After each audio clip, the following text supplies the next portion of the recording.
The Deepwater Horizon oil rig explosion, which costs 11 workers their lives on April 20th, was a tragedy of enormous proportions. And the seemingly unstoppable leak of millions of gallons of oil has created an environmental and economic disaster of unimaginable proportions.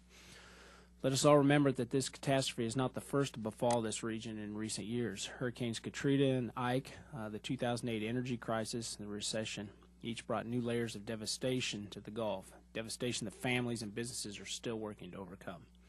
Just as the people in the Gulf region began to recover, they've now been hit with a new disaster, one that has leveraged even more trauma on an already delicate economy. The oil spill has put a halt on nearly every component of the economy in the Gulf region. Right now, Louisiana has been hit hardest by the oil spill. The state's economy relies heavily on oil and natural gas production, chemical and petrochemical production, commercial fishing, and tourism.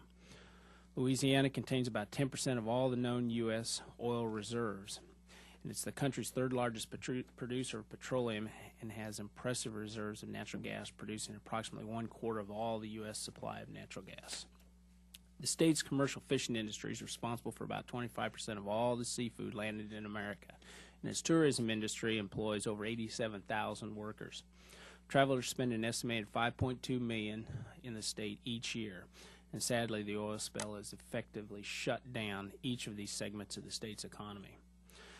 As the spill spreads east, the economies in Alabama, Mississippi, and Florida are soon going to be under siege.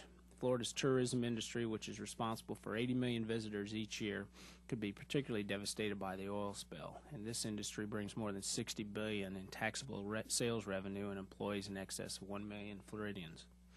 The widespread implications of this bill become clearer every day. We must work together to minimize the environmental and economic impact of the spill and determine how we can help rebuild the Gulf region. So on June 16th, BP agreed to create a $20 billion escrow account to compensate affected business owners, and other victims of the spill. And as the independent authority on processing and administering payment of the hundreds, if not thousands, of claims that are soon going to come from the businesses, Mr. Feinberg will be responsible for keeping the economy and small businesses in the Gulf region intact as we all work to recover from the spill's destruction.